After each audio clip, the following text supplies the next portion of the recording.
Apparently, they are all hoping to catch a glimpse of that hairy beast. Eavesdroppin.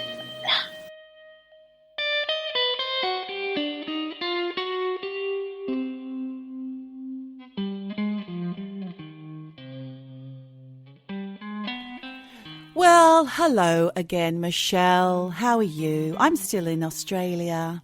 And I am in the snow-peaked mountains of Switzerland. And I'm not joking. It was snowing today. It was absolutely gorgeous. Everything looks so beautiful in the snow. Oh, well, bully for you. Bully for you, Michelle. It's been pissing down with rain here. No, it's actually sunny again. Oh, lovely. Well, there you go. Look, you know what? This is not a weather report. Michelle, it's not a weather report. It's a bloody comedy storytelling podcast in case somebody's accidentally pondered across us and is wondering, what the hell are they talking about the weather for? I don't give a shit. Maybe we should introduce ourselves. This is a comedy podcast and it's called Eavesdroppin. You are eavesdropping on us. Welcome. I'm Michelle. And I'm Geordie. We'd love to have you on board with us on the Eavesdroppin' choo-choo train of stories. And what do we talk about, Michelle? Anything from real life, true crime, and supernatural, which could be anything from ghosts to cryptids to, what else do we talk about? UFOs, all sorts. Aliens, of course. And I've got a little bit of all those things for you today. Have you, Michelle? Bits and pieces. Oh. Bits and pieces. Well, yes. What my dad would call that is a bitzer. Oh, bitzer. Yeah. Bits of this, bits of that. When you ask him what's for dinner, he says, it's a bitzer. But that can apply to a dog as well. If a dog is like a mixed breed, what's your dog? It's a bitzer. Bits of this, bits of that. Well, you know, in the UK, they say Ibiza, but actually in Ibiza, they say Ibiza. So it's almost like Ibiza. Sounds more exotic, doesn't it? Ibiza. But yes, we do like to have you on board to listen. And Michelle, let me tell you, I had breakfast with one of our employees the other day. He made me a lovely bacon and egg sandwich. Shout out Al Teggart. He's a bit sad because we don't play his jingle enough, he believes. We both know that Al Teggart is real. Not a unicorn. He's not a unicorn. So here it is. Have your jingle, Al. Al Taggart's not a mythical creature. Al Taggart's not a unicorn. Al Taggart's not a made-up person. Gave us Bay, wit and so much more. Gave us Bay, wit and so much more. And that's payment, Al, because obviously he is an unpaid intern here at Eavesdroppin. He provides us with the odd story. Most of the stories he provides us with, though, listeners, are the gorier ones. And they're dark. So when we have an Al Teggart one on, we'll let you know to block your children's ears because sometimes it can be a bit stomach churning. But we don't have an Al Teggart story for you today. I just wanted to say shout out to Al, shout out to lovely Karen, his wife, shout out to his sister Lou, who is in a wonderful band, Crank Williams and Patsy Decline, who currently have a record out and it's on Spotify, where you can also find us as well. Indeed. Great names. Honestly, they sound like drag names. I know. It's wonderful, isn't it? Yeah, amazing. Oh, I can't wait to listen. Exactly. I think that they might be quite country. I'd love to see one of their shows. Just go and Google them. Crank Williams and Patsy Decline and go and have a look at their record on Spotify. I just wanted to give you a little update on our YouTube. Oh, have we had some hate? It's always hate from YouTube. Never love. Do you know what? It's not. It's just weird because recently, I'd been a little bit behind on some of the videos, so I uploaded a few and I was checking through some of the stats. One of our most viewed videos from the last few weeks, it was when we did the Christmas jingle. Oh, yeah. Dancing around. And I just captioned it, middle-aged women dancing. Oh, the porn. So many hits, would not believe. The porn lovers hit that up. Do you think? I don't know who's watching, but they're loving a couple of middle-aged ladies dancing. So, was there any comments? Like sexy moves, ladies? No, of course not. I love those comments. But somebody did give us a compliment on one of our apps. So, we've been getting the love. No hate, just love. That's a great start to the new year. People need to be kind to each other. They do. Now, I also wanted to just mention I had seen a news report about none other than our patron saint. Someone we haven't spoken about in a long time. No, even though we love him, Ben Mendlesohn. Now, Australian tabloids, they are feisty. They have been going wild saying that Ben Mendelssohn's partner, and I don't even know who that is. Who's the lucky lady, Michelle? Are you going to scratch her eyes out? I'm going to scratch that bitch's eyes out. She's preggers. I'm probably not going to scratch her eyes out because... Don't do that. Jesus, you're violent. I know, I'm horrible. Apparently she's pregs. So look at that. Go Ben. Because, he must be getting on in years. Yes, but a man can have a baby at any time because they don't actually have to have the baby. They just have the fun stuff. Oh, my... They don't actually have to push it out. No, but... Or carry it. Come on. It must be exhausting, like having having a toddler at that age. I thought you meant having sex. That too. I find it exhausting. Apparently, it's been all over Twitter that this whole pregnancy rumor, and then as I was like researching a little bit more, because I was like, really, is it true? Turns out there's an update. It's most likely false. But do you know what? It made my heart sing with joy to think that we were still... We'll get more Bens, mini Bens. Get mini Bens in the world. It would be so lovely. But anyway, maybe it's not to be. Watch this space, I say. Watch this space. Well, you know what, Michelle? Next time I bump into him, why don't I ask him? Because you know what I was going to say next was, I was walking along the beach the other day and I bumped into who other than our patron saint, Ben Mendelssohn. And he's given me another message for all the eavesdroppers. And here it is. Ben Mendelssohn. How you doing, Ben? Are you all right? Stop for a second. Do you remember, that podcast Eavesdroppin that we talk about you all the time? Do you know what to say? Ben, come back.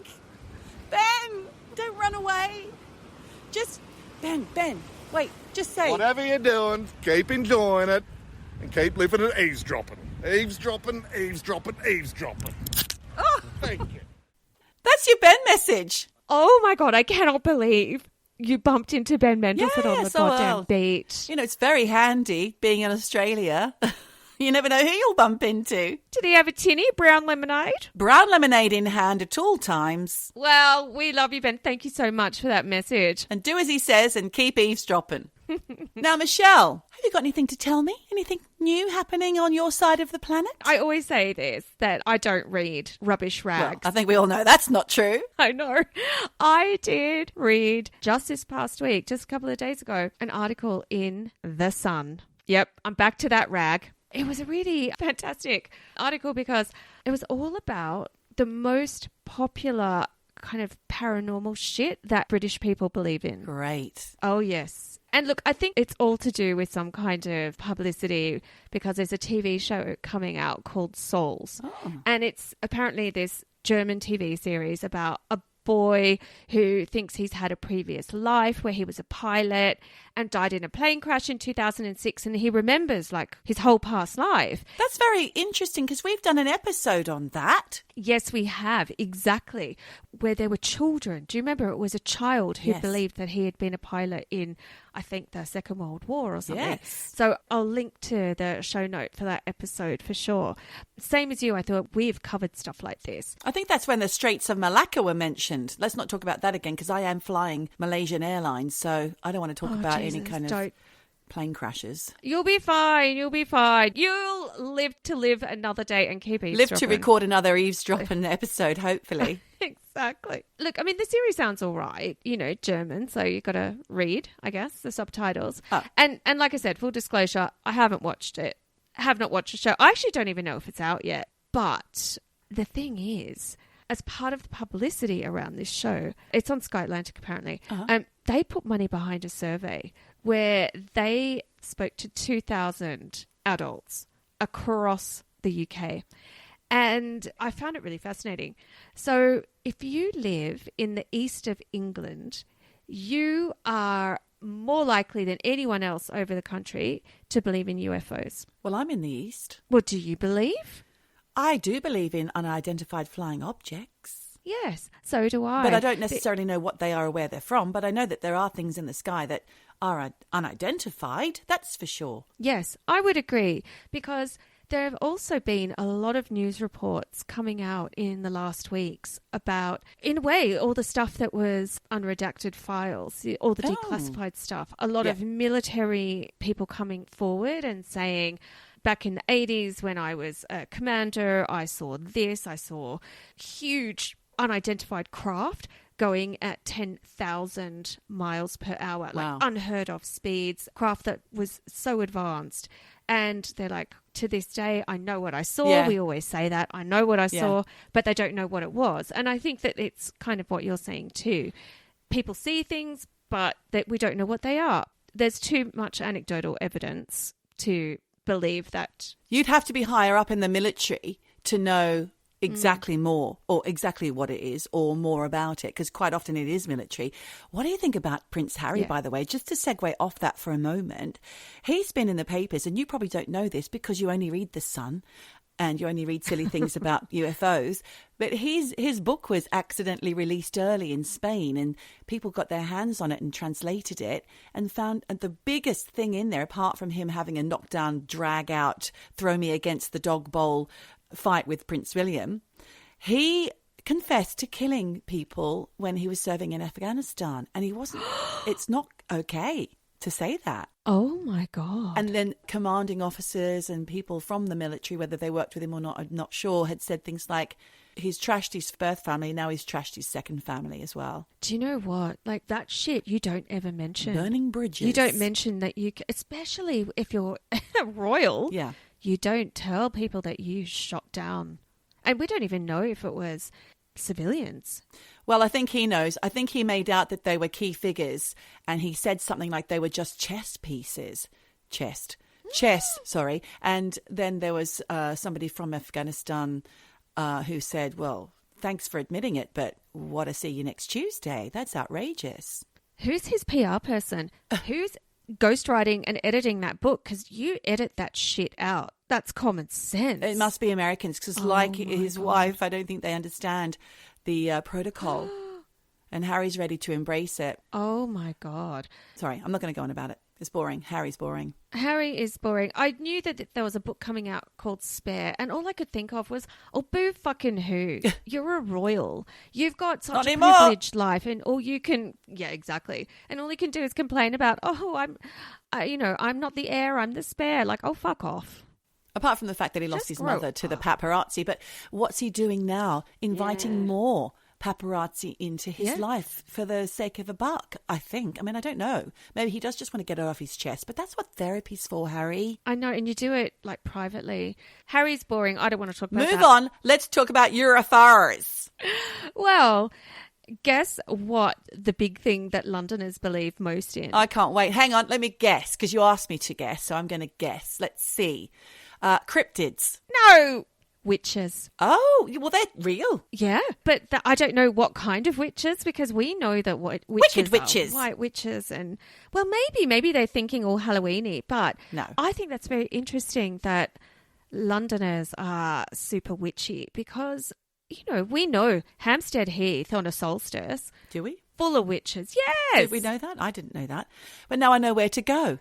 But I think that witchcraft and nature, natural, using the earth and being in touch with the earth, and I know I sound like a fucking hippie right now, is the way forward.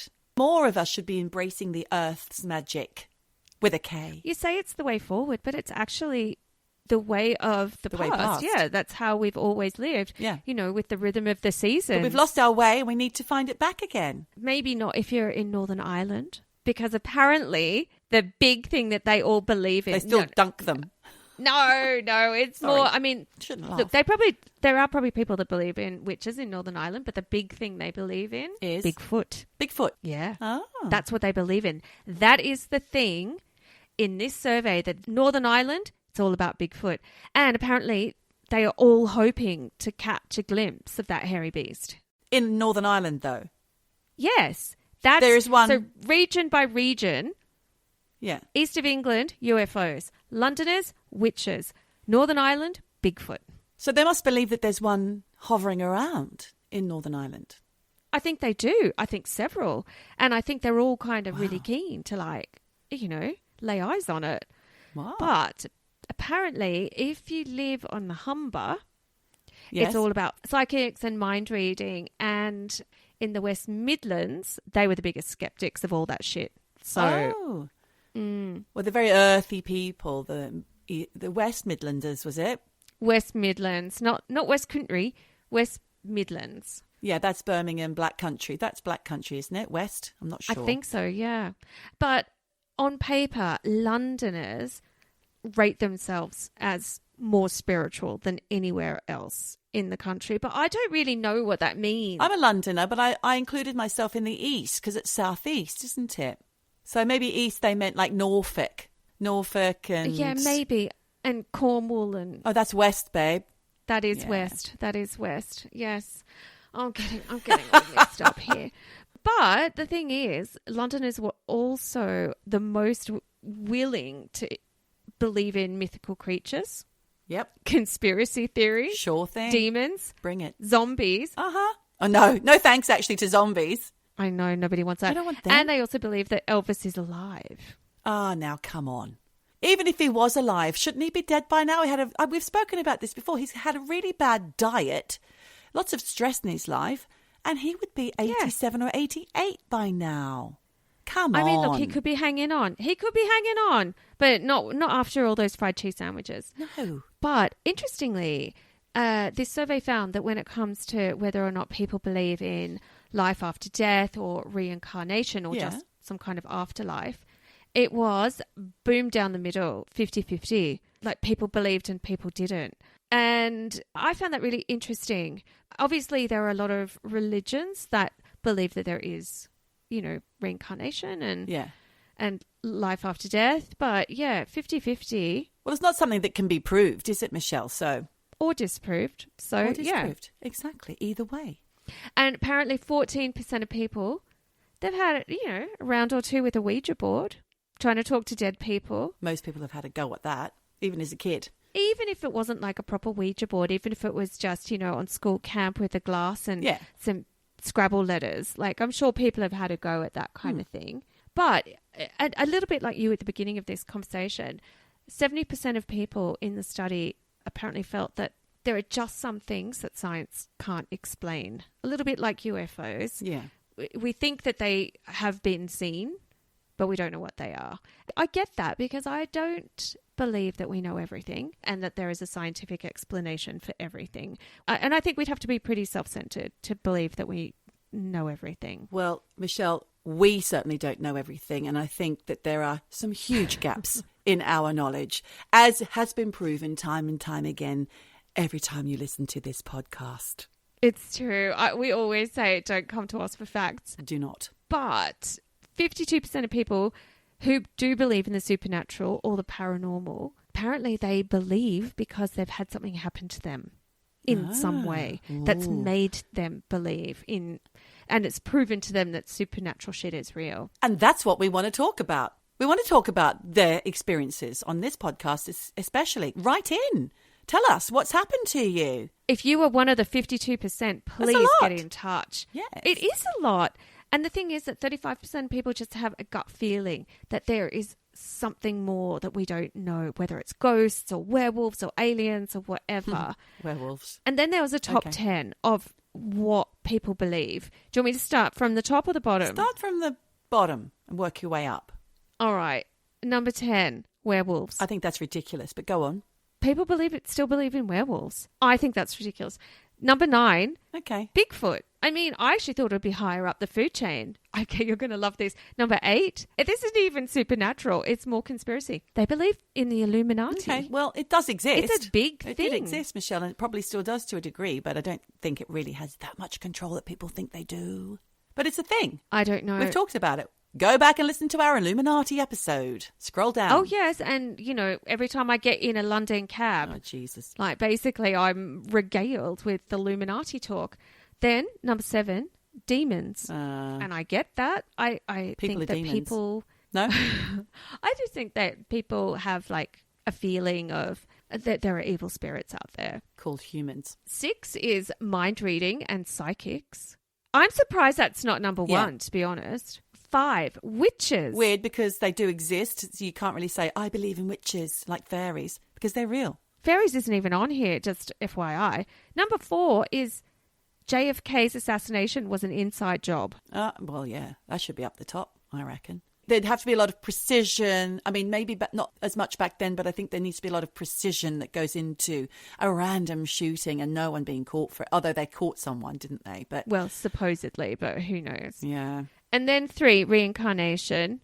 2, aliens and UFOs. Yeah. Guess what number 1 is? I can't think. It's ghosts. Ghosts, of course. Ghosts. You know, I think that all of those things, they are exactly what we love on this podcast.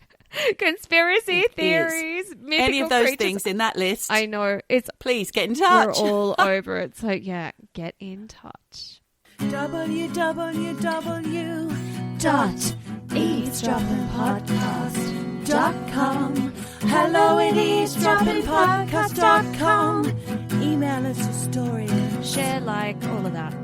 Follow our social media. Like, subscribe. Instagram and Facebook. Yep, you know what you At do. eavesdroppin_.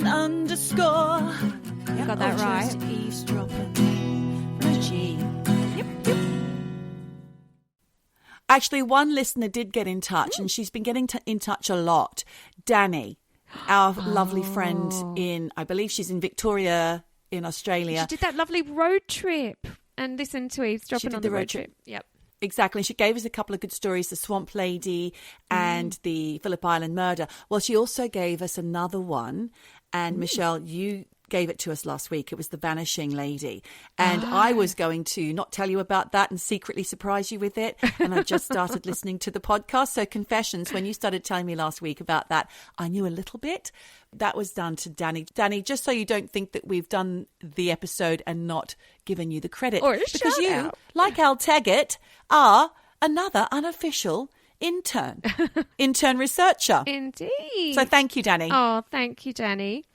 Now, I've just got another thing for you. Okay. Again, I read it in some shitty rag, but it really reminded me of when we did the episode on the orang madang. Now, it's so funny you should say that because I was just thinking about that before, again, because of Malaysian Airlines. oh, Jesus. Well, don't freak out about this, but a couple of weeks ago, there was a report of a ghost ship.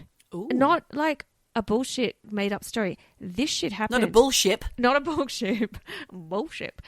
This ghost ship was found drifting in the Bermuda Triangle with no crew on board. Oh. 2 weeks ago they found this ship.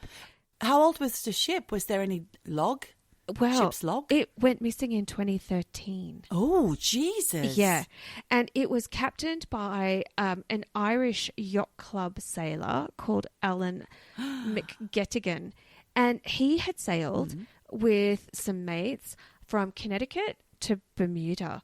But this, like, back in 2013, according to all the logs and all the records, that ship got absolutely fucking smashed by waves and torrential weather. And it was a brand new yacht. The thing was that it had suffered mechanical failure.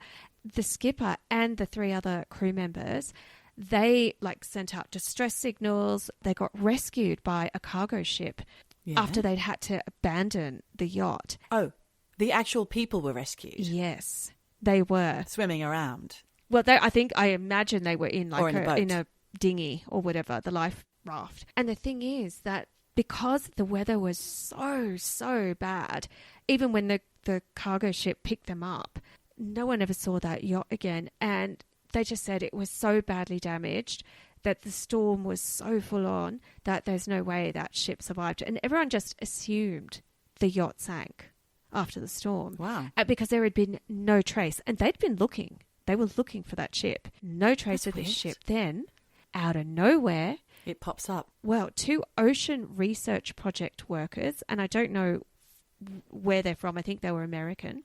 They were working in the North Atlantic, and they found that fucking yacht just drifting in the middle of nowhere, and pretty much in great, almost as new condition. No. Right? What?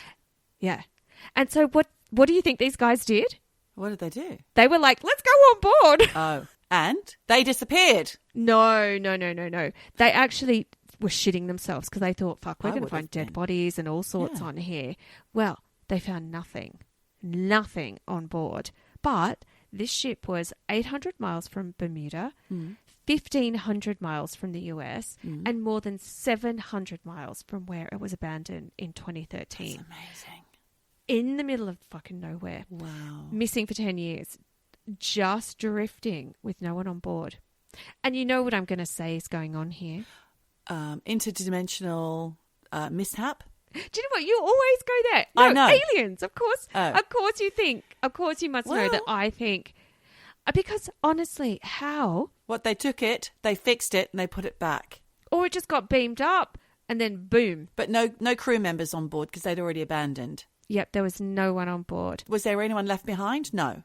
When the other crew members were found, there was no one left behind. No, I don't think there was anyone Okay. left behind. But for 10 years, when we have Google Earth, we have amazing technology to find shit like this, how is a yacht just drifting around for 10 years? Yeah, that's a bit How's weird. that even possible? It is a bit weird, but then I don't really know the extent of all our satellites and if there's any black spots. I don't know. Well, I don't know either. So anyway, I just think that was a spooky start to 2023. This literally happened like 2 weeks ago. Wow. So, yeah, crazy shit's going on. No idea. She's got no idea. No idea. We've got no idea. No idea. There is no idea between No idea. us. No idea. No idea. Well, thanks for that, Michelle. And speaking of crazy starts, I had a crazy finish to 2022 when I arrived in Australia. Okay, why? Well, I'll tell you, the day that we arrived, there was this stuff all over the news. It's just breaking. It's still kind of going on in a way. I guess the investigation is going on. But there was a huge thing that happened. It's true crime, Australia style. And that's what I'm going to tell you about today. Oh my God. And I don't know if you've heard anything about it. The Australians listening will have. What's going on? Well, I got my information from The Guardian and the ABC, amongst other quality news sites. Not like mine. But basically, on the day that we arrived, this awful story was unfolding and it was on the news. Because the first thing I wanted to do in the hotel room in Sydney was turn on the television. And this is where we saw it on every channel. And basically what had happened was, on Monday, the 12th of December, 2022, police were called to a remote property in Wieambilla. And I don't know if I've pronounced that correctly. Wieambilla? Wieambilla. Wieambilla? Wieambilla.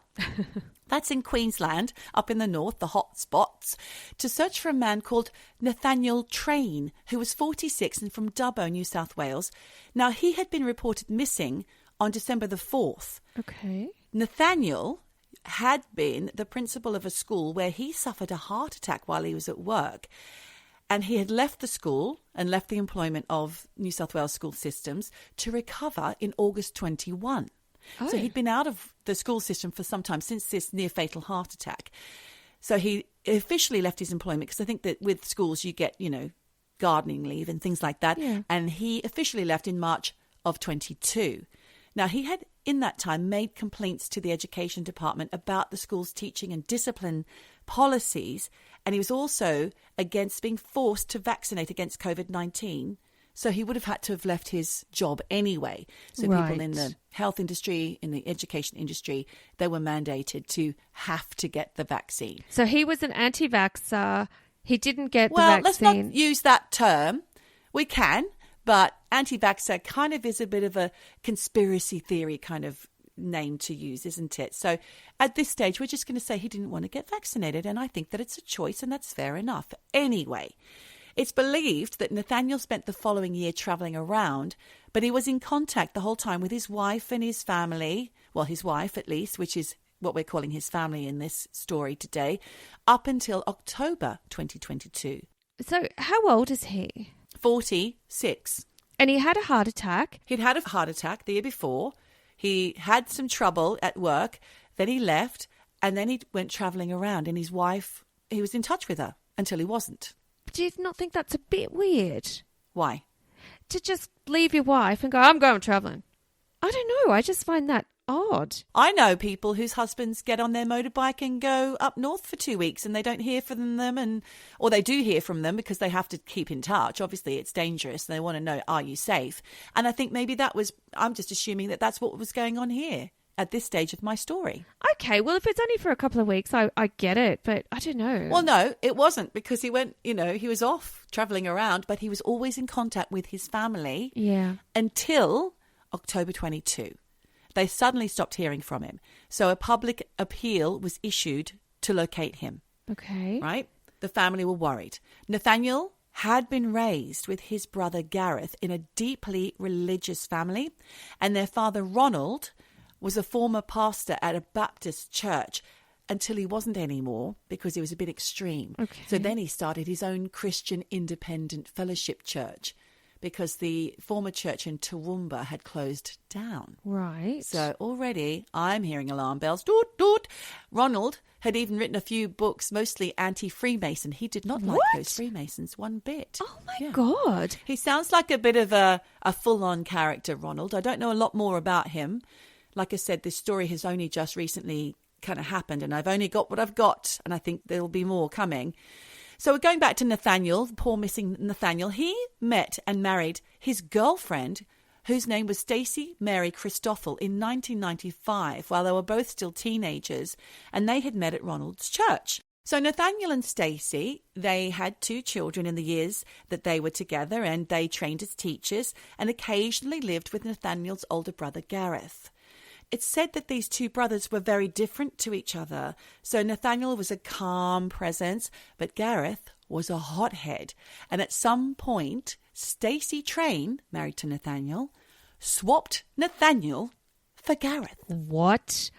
Oh, my She left God. Nathaniel and married Gareth. Yeah. Holy shit. This is already a soap opera. I mean, Yep. You've got conspiracies, Freemasons, weird religious cults, Wacky churches. Yep. A guy who's like against vaccinations decided to just go off traveling, doing his own thing. Walkabout. Wow. Yeah, Okay. exactly. This is not going to end well. I have a feeling. No, I think you may be onto something there, Michelle.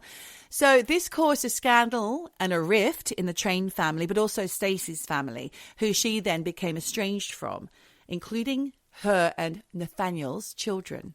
Oh, they had kids. Because they had kids when they were teenagers. They got married. Yeah, they had a couple of right. kids. So they'll be quite old now. I think it was Stacey, at least, became estranged from her children, possibly Nathaniel as well. I can't find any more info about the kids. I think they're grown up. Yeah. As I've mentioned, Stacey had also trained along with Nathaniel as a teacher. She went on to become a principal and a head of curriculum at various schools, whilst with Gareth, the brother. And despite her highly religious stance, she was also known for holding quite alternative views on governments and vaccination against COVID. Right. So perhaps you could call her an anti-vaxxer.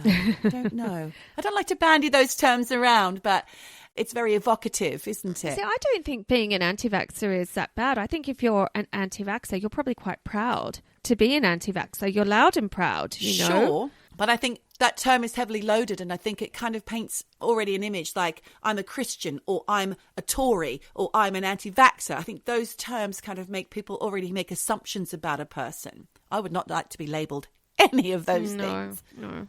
Whether I like to get vaccinated or I believe in God or not, you know? Yeah. I mean, I get what you're saying, but being anti-vax was a full-on thing a year ago. I mean, now nobody cares. I don't think. I think it still is. But either way, she too would have to resign from her job that she loved over her refusal to be vaccinated. So we've got Gareth, the brother, the hothead brother that she preferred over lovely, calm Nathaniel. Is he lovely? I don't know. Let's find out.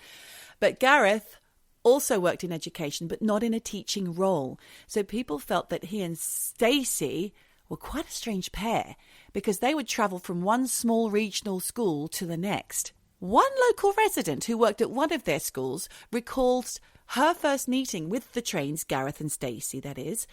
She said, "We were invited to tea at their house to welcome them to the town. The first thing I noticed was that they had their pig dogs." Now that is, I think that's a British bull terrier, isn't it? The one with the very strong facial features. Is it not kind a of pit very bull? long, and I think it's an English bull terrier. not a pit bull, Is I it? think. Pig dogs inside the house in cages.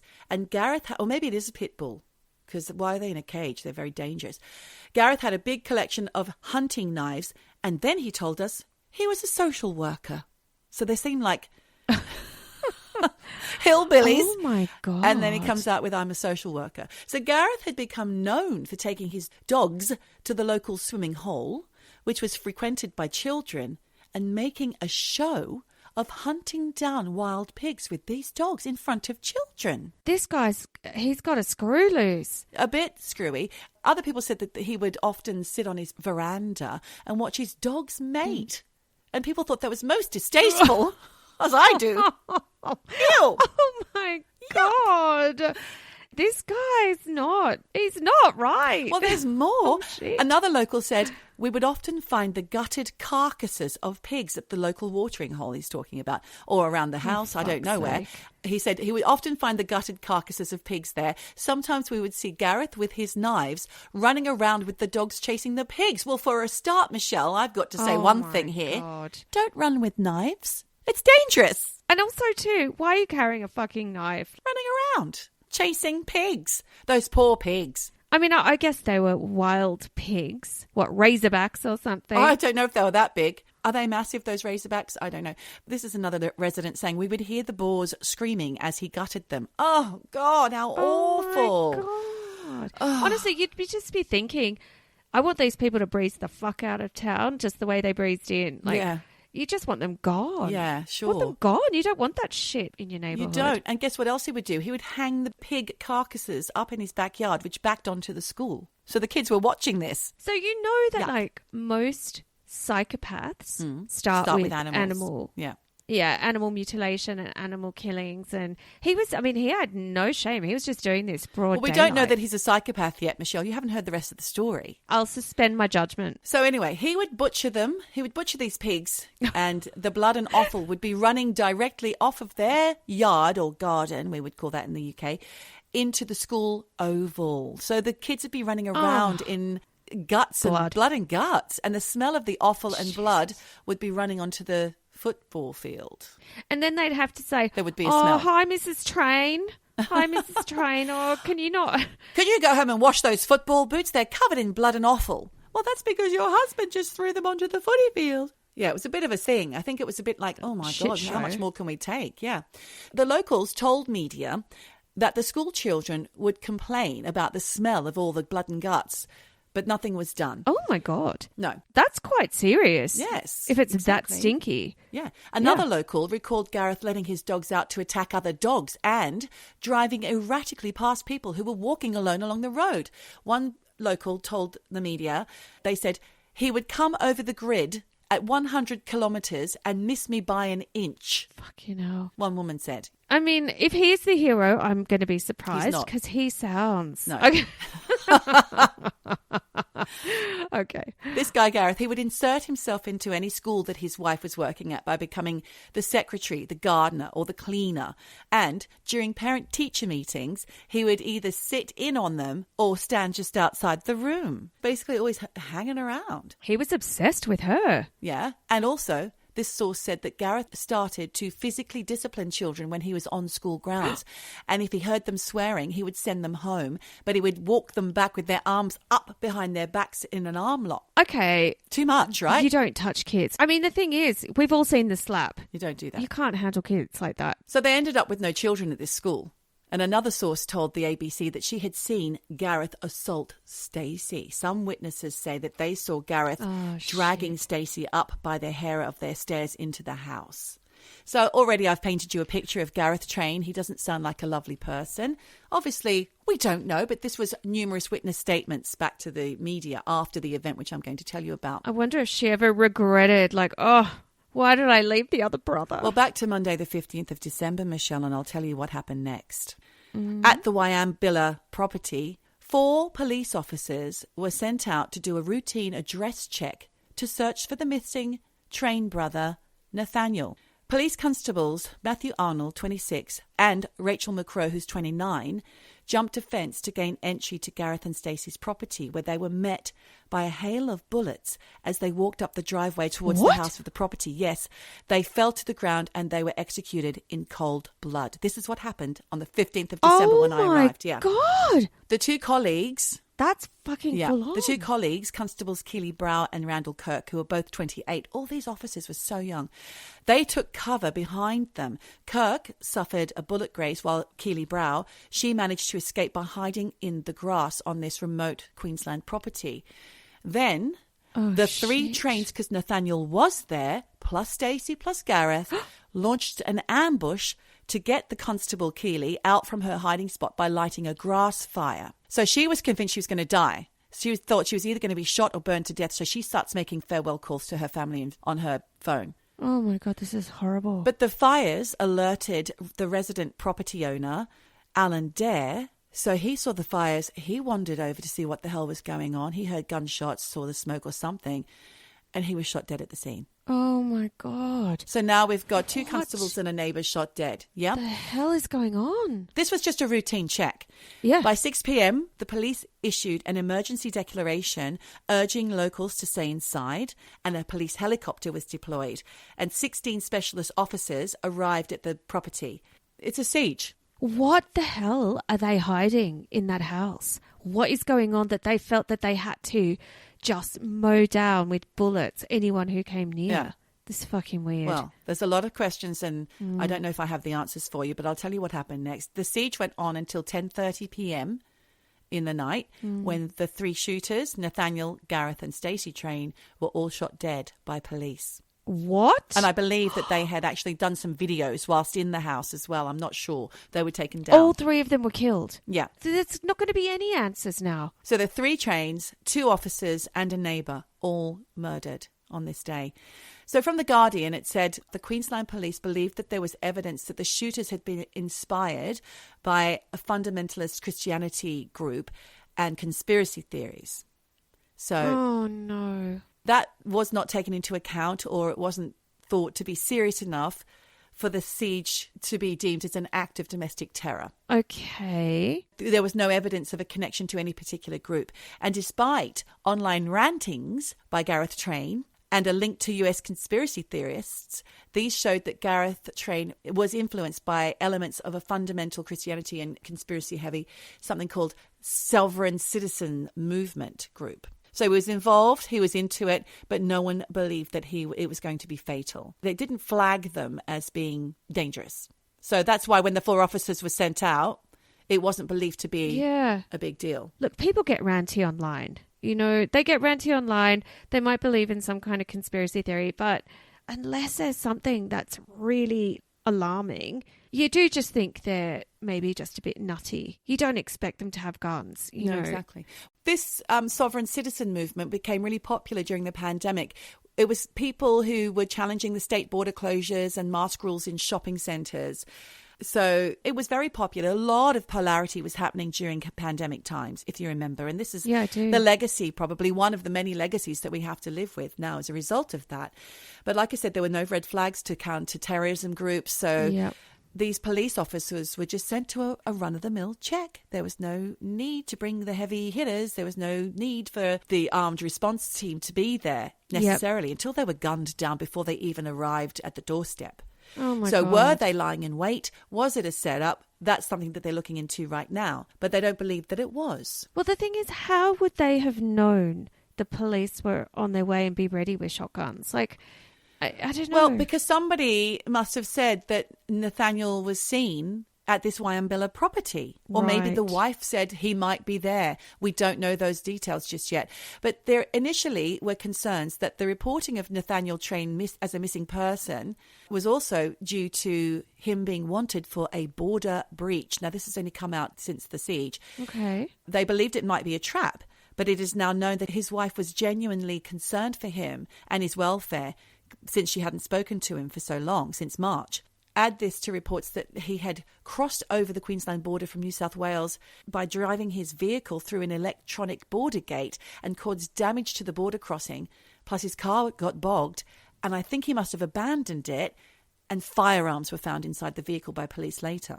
Can I just ask? I don't know when that happened, but definitely you'd send more than just 4 unarmed police officers to check in on this guy if you'd known that by then. Border breach. I mean, since when have you had to go through any kind of checks to go into different states? I don't know.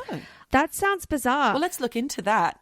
I didn't. I mean, look, obviously during COVID times, I think... Possibly you have to go through a boom gate and he just drove through it. That's what I imagined. See, I don't know that there were ever any checks going into across the state line.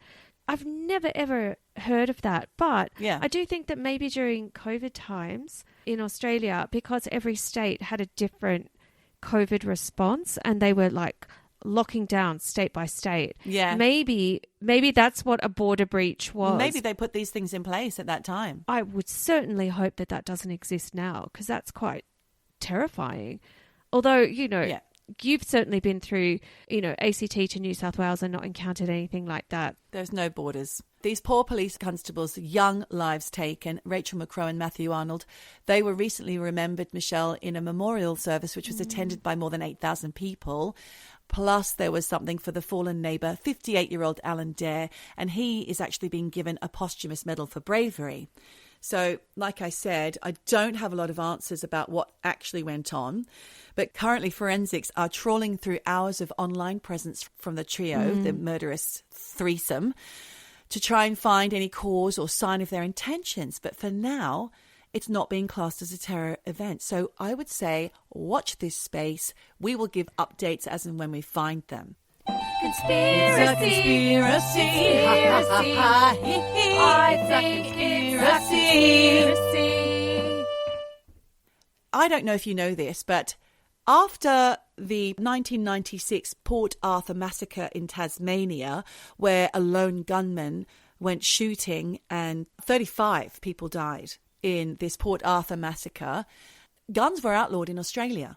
You have to get a strict license, I think. Yes, you do. And even then, I'm not sure what you're allowed. And I think even farm guns need to be registered as well. Well, there is evidence that the Trains believed that the 1996 Port Arthur massacre was actually a conspiracy and a false flag operation in the vein of Alex Jones, what he says about Sandy Hook. So let's just go back to Sandy Hook for a minute. That was a school shooting in America that occurred on December 14 in 2012, and it was in Connecticut. The perpetrator was a guy called Adam Lanza. He shot his mum before going to the Sandy Hook school and murdering 20 students and 6 staff members, and then later committed suicide. Right. Then the conspiracy theories came out, basically said that didn't happen. And for example, one of the theories said that the massacre was orchestrated by US government as a part of a plot to get stricter gun laws. Because obviously, America doesn't have them and they need them. But that's what Australia did after Port Arthur. So people are saying that Port Arthur was basically a stunt to be able to implement gun laws and to get rid of the free use of guns in Australia, which, I'm sorry. Yes, exactly. Absolute bullshit. Well, in 2019, there's a very extreme politician who is known for promoting One Nation, Pauline One Hanson. Nation policy. Pauline Hanson, she floated the idea that this 1996 Port Arthur shooting was a false flag operation when she told an undercover journalist who was posing as a gun lobbyist. She said it would actually take a massacre in Tasmania to change the gun laws in Australia. So there are people who may believe that that was orchestrated to divert the gun laws. It's conspiracies. It's like people saying that the Holocaust didn't exist. It was all made up. You're always going to have people believing that. But look what happens. Policemen and women get shot dead because of crazy conspiracy ideas. It's terrible. So you get yourself into this complete state of fear and anxiety. Everybody's the enemy. Anyone with a uniform is the enemy. It's not a good way to be mentally, is it? No, of course not. But, this sounds to me like it could be an episode, like an Australian episode of Happy Valley. I don't know if you've ever watched that TV show. Don't tell me anything. I haven't watched the latest series. It's the 3rd series out now. I can't wait to catch up. And Sarah Lancashire, the lead actress, she's absolutely brilliant. But I don't know if you remember in season 1, when... Spoilers? Well... Are you giving spoilers? Well, this is season 1. This was like 10 years ago season 1 came out, give or take. Yeah, but some people haven't seen it yet. Oh, well, all right. Well, basically, it is about a police woman loses her life. Let's just say that. So... Right. But, yeah, season 3, I'm so excited to watch it. But honestly, this sounds like a real life Happy Valley. Not so happy. Not so happy. Really, really shocking. Yeah, so I thought I would just update you, Michelle, and a few of our international eavesdroppers. I know that our Australian eavesdroppers will definitely know about this already. It will be an ongoing thing, and it's very, very sad, and I'm sorry to have shared that news, but it was national news when I got here, probably international news as well, I don't know. It's been on everybody's mind, and it's been a topic of conversation for the whole duration of my trip to Australia. Oh my God. Yeah. Well, I'll tell you what was a topic of conversation with Jen just recently. Yes, Jen the Hen, hello. Hello, Jen the Hen. So, you know, Australians love to go to Bali. My dear sister is actually there as we speak. Enjoy. But, well, yes, except I think it was just recently. Jen tells me, oh, yes, apparently this huge massive crocodile has been pulled out from the beach. Like a dinosaur. Yeah. In Legian, the exact beach my sister's going to. Why is there a goddamn croc? And I saw footage of it. This crocodile was massive. Beastly. In the beach? At the beach. The very beach where my sister's hotel is. So, you know, I'm just hoping that there's no croc. But that was like huge in Australia, all over the news. Croc found at Legian Beach. Wow. But yeah, terrible. Oh my God. Crocs and shootings. That's what you get in Australia these days. All I experience when I'm in England is crocs and socks. When I go out to my garden. My muddy crocs. Oh, do you know what? A croc's not a bad way to go. What? I love a croc. Oh, I thought you said it's not a bad way to go by being eaten by a croc. Oh. I think that would be the worst way to go. No, it would be terrible. No, to have a croc end. But I was talking about a pair of Crocs. I don't mind a pair of Crocs, although I'm not sure you really want to see like a hot guy in Crocs. A hot guy in Crocs? Yeah. Do you think that would detract from his hotness? Yes, I do. I don't think I would mind. Really? No. I'm not sure. I say that because it has been a topic of conversation where I am. Really? Yes. Oh, God, you all sound very... judgmental over there in the mountains. You know what? I'm only going to compliment men in Crocs from now on, thanks to that, because I don't want them to feel like they're unattractive. Do you know what? Get in touch, Eavesdroppers, if you have an opinion on men in Crocs. Well, I do know of a man in Croc that does listen. Man in Croc. A Croc man. A man in Crocs, and that's Stephen Bailey from Amsterdam. Hello, Stephen. Jannike's husband. He wears a Croc. He loves a Croc. And he wears a sock with a Croc. Yep. And he rocks the Croc. He's rocking the Croc. Sorry about all the rhymes. I think your husband actually rocks a Croc and a sock in a Croc. He does. And my children are all wearing Crocs. It's Croc City here.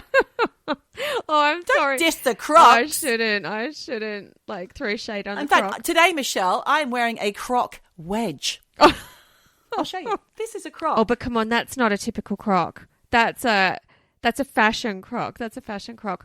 I've got a fashion Croc. But you know what? I did want to say thanks for that story. I had not heard about that. And I think that is really scary stuff, people. Scary stuff. It was scary stuff, people, indeed. It does make you remember that policemen and women put their lives on the line every single day. They do. Young lives. Yeah. Young lives ruined. Yeah. Ended. Families devastated. Really sad. But anyway, thanks so much for that story. My pleasure. It looks like it's time for your bedtime now, Michelle, which means that now it's time for us to say, whatever you do, wherever you are, just keep eavesdropping. Eavesdropping. Eavesdropping. Dropping. Eavesdropping. Dropping. Eavesdropping. Eavesdropping. Dropping. Dropping.